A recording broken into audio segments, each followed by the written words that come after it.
Eidler mübarek olsun. Kızım. Eidler mübarek olsun. Selamet oturam.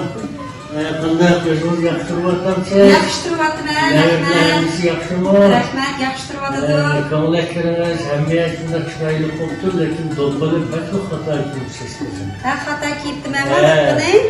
Bu do'ppi deganda mana bundoq deydi. Nemishki bundoq deymiz? Nemishki bundoq kiyganda xato kiyibsiz deymiz desangiz, o'tganda men nurg'un yaxshi maqollarni o'qidim. Do'ppining Uyg'ur xalqining an'anaviy madaniyati ekanligi, Uyg'urning mayli er, mayli ayollari do'ppidan ayrilolmaydi qoldi. Bu bir xil zinnat bo'yinga o'xshash odamga go'zallik berishlaydiganligi haqida bu maqolalarni o'qidim. Nihoyat yaxshi yozilibdi. Ammo shu bo'lsa bu do'ppini bosh kiydigan narsa. Boshning qanday jism qanday shaklda ekanligini tilga olmoqda. Nima uchun ajdodlarimiz do'ppini to'rtchasi qilib, to'rt tarafiga to'rt gul tikib, to'rtchasi tikidi? Buning ma'nosi nada? Bu haqda yaxshi izohat, yaxshi tushunishlarni bermoqda. Bugun endi men mush haqida qisqacha to'xtalib o'tsam, qarindoshlarning mening fikrimni diqqat qilib anglashini, qabul qilsa, mening maslahatim bo'yicha do'ppini o'xshab tuqqur kiyishni tavsiya qilaman. Endi hammamizga ma'lum, odamning beshi tovuzga o'xshash yumuloq emas, balki qo'limdagi qalbga o'xshash to'rtchasi olti batlik ko'psimon bo'ladi odamning bosh shakli. Mana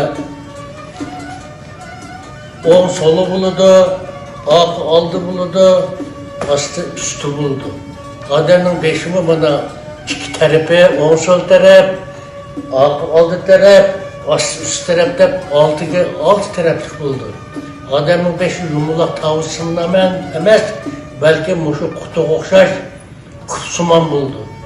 Shuning uchun do'ppimi to'rt tarafi gul tikilgan to'rtchasi bo'lib tikildi. Albatta, g'ulji do'ppisini hisobga olmaganda umuman har qanday do'ppa mushtaq to'rtchasi bo'ldi. Endi biz sinab boqaylik.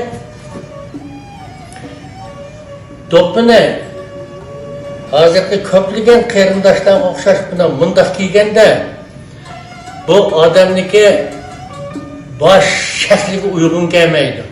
Xuddi maqutining og'zi yo'qkan, og'zi bo'lib qolsa, buni mushundaq yapsak, bu quti yıkılmaydı, to'g'ri tushmaydi. Ikkinchisi, go'zallik jihatini aytgandimi, bu odamning noyda sak ko'zdidir. Masalan, mana mayada bir ding burjak bor. Buning ostida burun bor, ikki ding narsa chiqadi. O'ng tarafda mana ikki tarafda ikki ding bo'kning burjugi bor, ostida ikki ding quloq bor. Bu odamniki bosh shakliga uyg'un kelmaydi, go'zallikka uyg'un kelmaydi. Shuning uchun bu noyta odamni sak ko'rsatadigan bir xil do'ppi kiyish usuli. Mana bundoq kiyganda bu odamning bosh shakliga uyg'un keldi. Ikkinchisi, bizda taraf ko'z qarashi bo'lishi kerak.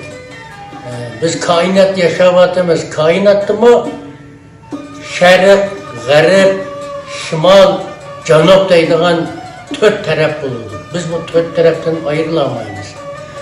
Endi bu do'ppini kiygandimi mana to'rt tarafga uyg'un keldi. Agar do'ppini bundoq kiyib olganda taraf yo'qolib ketadi. O'ng taraf qaysi, sharq taraf qaysi, bu qulolmaydi.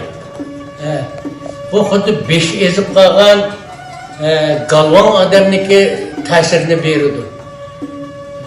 Biz bu to'rt tarafdan ayrılamayız. Bu mutlak sharq, shimol, g'arb, janub deydigan. Odamniki beshimi to'rtchasi. Buni biz o'zgartirib tovuz o'xshash yumuloq qilib olmaymiz.